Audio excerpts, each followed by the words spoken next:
Hola, ¿cómo están? En este video vamos a continuar hablando de los números racionales. Cuando trabajamos con los naturales hemos visto que muchas veces cuando uno encuentra regularidades resulta útil expresar esas regularidades mediante fórmulas, porque las fórmulas nos permiten, por ejemplo, anticipar qué es lo que va a suceder con una estructura, con una figura mucho más adelante. Vamos a volver a esa misma idea, pero ahora con los racionales, y para aplicar esta idea vamos a trabajar con unos objetos matemáticos muy interesantes que son los fractales. ¿Qué es un fractal? El concepto de fractal fue creado en la década de 1970 por el matemático Benoit Mandelbrot y sin entrar en mucha complejidad técnica, un fractal sería lo siguiente. Un fractal es una figura que se va creando paso a paso a lo largo de infinitos pasos, de modo tal que en cada uno de ellos se le va agregando a la figura cada vez más complejidad. Mandelbrot se inspira para definir este concepto en la naturaleza. Lo que él dice es que los objetos de la naturaleza no tienen una geometría sencilla, sino que tienen justamente una geometría muy compleja. Por ejemplo, el borde de una nube no sería liso y suave, sino que está formado es muy rugoso, digamos, tiene justamente la complejidad que él dice que es mejor representada por los fractales. Muchos fractales justamente tienen formas que uno asocia a la naturaleza. Por ejemplo, el que está arriba a la izquierda es el famoso fractal conocido como la curva copo de nieve de Koch, así llamada porque su forma justamente recuerda a los cristales que forman los copos de nieve. De hecho, el fractal de Koch era conocido en el siglo XIX. En realidad, muchos fractales eran ya conocidos antes de que Mandelbrot creara el concepto. Lo que hizo Mandelbrot fue reconocer la característica de estos objetos y observar que efectivamente, como él mismo decía, representan a la naturaleza de una manera mucho más fiel que la geometría tradicional. Por ejemplo, como vemos abajo en el centro, tenemos un árbol. Los árboles también tienen forma de fractal porque es un tronco que se va ramificando cada vez de forma cada vez más compleja, más chiquitita, y las montañas también tienen forma de fractal porque su forma, su superficie, en el caso, por ejemplo, igual que en el caso de la nube, es muy rugosa. Esta similitud con la naturaleza, de hecho, es aprovechada por las películas de animación. El matemático, informático Loren Carpenter, en la década de 1980, creó un algoritmo para generar figuras realistas con computadora basándose justamente en los fractales. De hecho, Loren Carpenter es uno de los fundadores de la empresa Pixar, que aprovecha para sus películas esta geometría fractal de la naturaleza. Fíjense en las dos imágenes que están abajo a la derecha. La que está más a la izquierda es una montaña real de la cordillera de los Andes. La que está a la derecha es una montaña creada por el algoritmo de Carpenter que aparece en el primer corto que él hizo utilizando esta técnica. Fíjense que las dos figuras son muy similares hasta el punto que es muy difícil distinguir cuál es la imagen real y la imagen generada por computadora. O sea, justamente películas como las que hace Pixar aprovechan la geometría fractal de la naturaleza. Tenemos acá otro fractal famoso que es el ternario de Cantor, llamado así porque fue creado en el siglo XIX por el matemático ruso-alemán Georg Cantor, cuya imagen estamos viendo abajo a la derecha. El ternario de Cantor, como dije antes, como todo fractal, se va construyendo en pasos sucesivos que serían así. En el primer paso tenemos un segmento que mide 1 de longitud. Podemos pensarlo, por ejemplo, como el segmento de la recta numérica entre 0 y 1. Ese segmento en el siguiente paso lo partimos en tres partes iguales y descartamos la parte del medio. Entonces nos queda la imagen que tenemos justo abajo de ese primer segmento, que son dos segmentos que miden la tercera parte del primero. A su vez repetimos el mismo procedimiento. En cada uno de los segmentos que tenemos, los partimos a cada uno de ellos en tres partes iguales y descartamos la parte central, y así sucesivamente infinitas veces. Ese sería entonces el procedimiento que va construyendo en pasos sucesivos el ternario de Cantor. A partir de esta construcción, de este fractal, podemos plantear algunas preguntas que estamos viendo aquí. Por ejemplo, la primera pregunta sería: ¿qué longitud tiene cada segmento en el paso 5? O sea, cada uno de los pequeños segmentos que uno va obteniendo en el paso 5, ¿qué longitud tiene cada uno de ellos? ¿Y cuál es la suma de sus longitudes? Obviamente, como todos van a medir lo mismo, preguntar cuál es la suma de las longitudes es básicamente lo mismo que preguntar cuántos segmentos hay en total. Y finalmente, la última pregunta plantea qué longitud tiene cada segmento en el plazo n. Acá estamos volviendo a la idea que decíamos al principio. Lo que uno tiene que hacer es buscar alguna regularidad en las longitudes de los sucesivos segmentos y expresar esa regularidad mediante una fórmula. Esa es la idea de la última pregunta. Aquí tenemos otro ejemplo de fractal, en este caso la llamada alfombra de Sierpinski, llamada así por el matemático polaco Wacław Sierpinski, que fue el que lo definió por primera vez a fines del siglo XIX. La alfombra de Sierpinski se va construyendo también en pasos sucesivos que, como vamos a ver, son bastante similares a lo que mostramos recién para el ternario de Cantor. En este caso uno empieza con un cuadrado Imaginamos en el primer paso, digamos, tenemos un cuadrado, como digo. Imaginemos ahora que ese cuadrado lo dividimos en 9 cuadraditos iguales y de esos cuadraditos eliminamos el cuadradito central, entonces pasamos ahí al segundo paso que estamos viendo. Entonces, a su vez, de los 8 cuadraditos que han quedado, acá dividimos a cada uno de ellos en 9 cuadraditos iguales y eliminamos en cada caso el que está en el centro, pasamos ahí al siguiente paso y así sucesivamente. O sea, como hemos dicho, la construcción es bastante similar, como se ve, a la que hemos hecho recién para el ternario de Cantor. Entonces, a partir de esta construcción podemos una vez más plantear distintas preguntas, que ahí están viendo. La última pregunta, una vez más, se refiere a la idea de reconocer las regularidades que van ocurriendo en esta construcción y expresar esas regularidades mediante una fórmula. Vemos acá otros dos problemas donde se aprovecha la potencia de utilizar fórmulas para expresar cuestiones numéricas. En relación a, en general, no solo a esta clase de problemas, sino en general en la matemática, es interesante comentar que cuando uno quiere demostrar que una afirmación matemática es válida, tiene que hacer algún tipo de argumentación, algún razonamiento que nos convenza de que efectivamente es válida siempre. En cambio, si uno quiere demostrar que la afirmación es falsa, alcanza con mostrar un ejemplo donde esa afirmación falle. Con un solo ejemplo donde la afirmación falle, eso ya por sí mismo justifica que la afirmación es falsa. Un ejemplo donde falle se lo suele llamar un contraejemplo. Vamos a hablar ahora un poco de la relación entre los números racionales y el porcentaje, pero antes de entrar en el tema matemático, preguntémonos esto. ¿Cuál es el origen del símbolo que utilizamos actualmente para expresar el porcentaje? En realidad, en nuestra búsqueda de información al respecto hemos encontrado dos versiones. En los dos casos se habla en realidad de que el símbolo habría surgido de sucesivas abreviaturas que se fueron deformando hasta transformarse en el símbolo que utilizamos actualmente. En una de las versiones, la que vemos a la izquierda, habla de la abreviatura P-cento, que obviamente sería una abreviatura de por ciento, que se fue deformando hasta transformarse en el símbolo actual.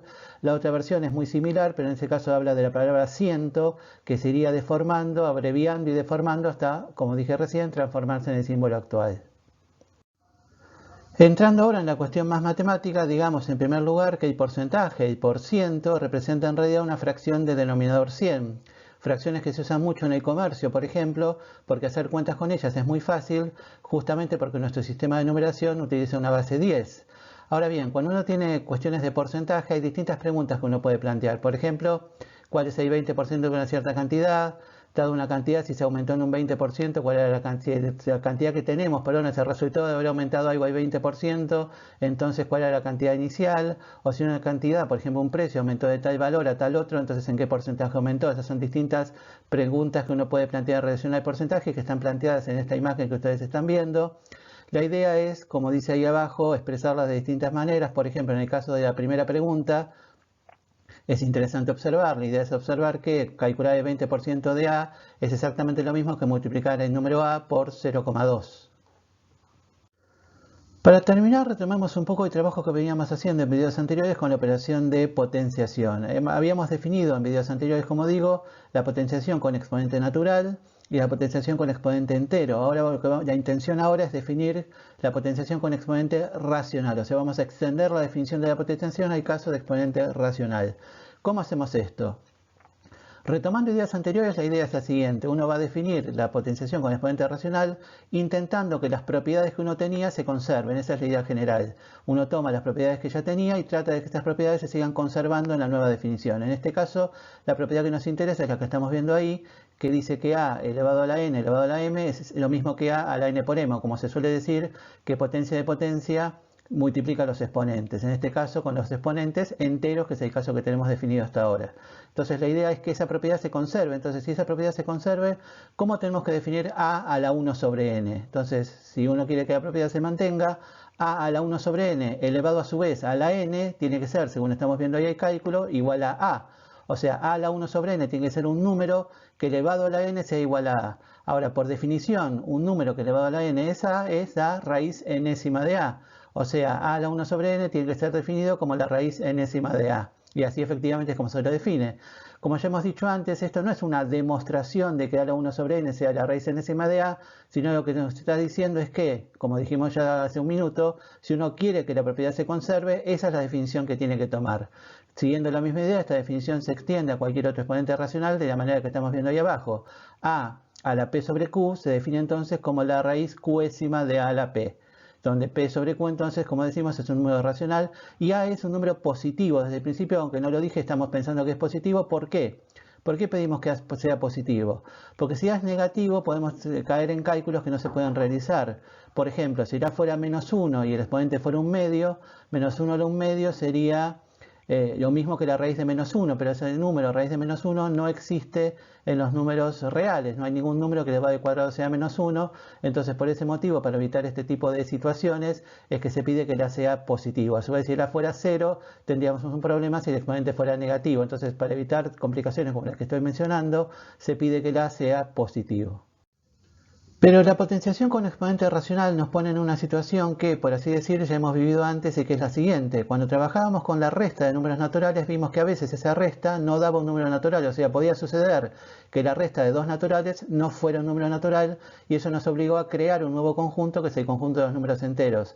Aquí pasa lo mismo. Muchas veces sucede que un número racional elevado a otro número racional da un resultado que no es un número racional. En concreto, por ejemplo, 2 elevado a un medio, que es por definición raíz cuadrada de 2, no es un número racional. Como ya comentamos antes en un video anterior, la existencia de números que no son racionales fue descubierta en el siglo VI a.C. por los pitagóricos. Se atribuye ese descubrimiento particularmente a Hipaso de Metaponto, y este descubrimiento fue para los pitagóricos una gran crisis en su pensamiento, porque ellos estaban totalmente convencidos de que todos los números eran racionales. Ellos, no se sabe exactamente cuál fue el primer irracional que descubrieron, pero se cree que probablemente haya sido justamente raíz de 2. O sea, los pitagóricos habrían sido los primeros en demostrar que raíz de 2 no es un número racional. Vamos a mostrar a continuación una versión moderna de esa misma demostración.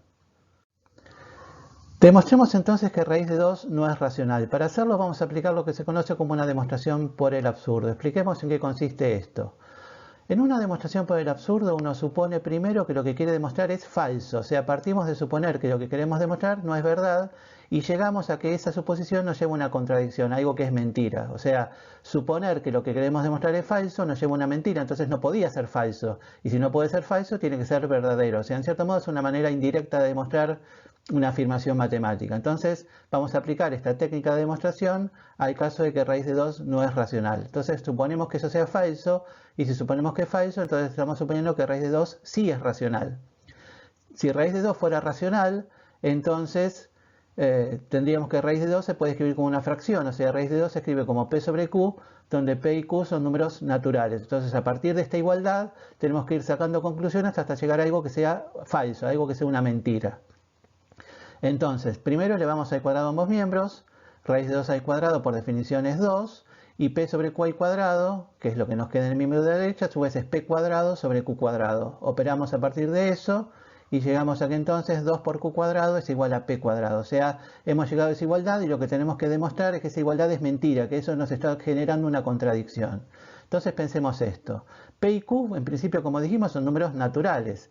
Y a su vez, según vimos en videos anteriores, todo número natural se puede escribir de manera única como producto de primos. O sea, se factoriza en primos de manera única. O sea, el P se factoriza en primos y en P cuadrado aparecen todos los mismos primos de P dos veces, una cantidad par de veces, porque aparecen cierta cantidad de veces en P y otra cantidad de veces en el segundo P que aparezca. O sea, P cuadrado tiene en su factorización en primos una cantidad par de primos. Lo mismo pasa con Q cuadrado. Q cuadrado, cada primo aparece también una cantidad par de veces por la misma razón. En todo número que sea un cuadrado, los primos de su factorización aparecen una cantidad par de veces. Ahora preguntémonos en esa igualdad. Tenemos P cuadrado de un lado y 2Q cuadrado del otro. ¿Cuántas veces aparece el primo 2 en cada uno de esos miembros de la igualdad? En P cuadrado, como todos los primos que aparecen en la factorización, el primo 2 en particular aparece una cantidad par de veces. En Q cuadrado también aparece una cantidad par de veces, pero se agrega uno más, porque es 2Q cuadrado. O sea, Q cuadrado tiene una cantidad par de veces el número 2 y agrega una más el 2 que está ahí suelto, digámosle así, permítame decirlo así. Entonces, el primo 2 aparece una cantidad par de veces a la derecha y una cantidad impar de veces a la izquierda. Eso es absurdo, eso es imposible. Porque cada prima aparece solo, o sea, el mismo número que es P cuadrado y el mismo número que es 2Q cuadrado, porque los dos son el mismo número escrito de distintas formas. Por un lado tiene el primo 2 una cantidad par de veces y por el otro lado tiene el primo 2 una cantidad impar de veces. Eso contradice la unicidad de la factorización en primos. O sea, efectivamente no puede ser esa igualdad Porque en esa igualdad me está mostrando un mismo número escrito de dos formas distintas, que de una manera tiene una cierta factorización en primos y de la otra manera tiene una factorización en primos diferente. Entonces esa igualdad es mentira, no puede ser cierta y por lo tanto lo que habíamos puesto al principio no puede ser cierto, o sea, raíz de 2 no se puede escribir como fracción, o sea, raíz de 2 es irracional. De esta manera entonces hemos demostrado que raíz de 2 es irracional. Esto a su vez nos va a llevar a crear un nuevo conjunto numérico que es el de los números reales, pero eso lo estudiaremos en siguientes videos. Por el momento hemos terminado nuestro estudio de los racionales, espero que les haya resultado interesante, muchas gracias.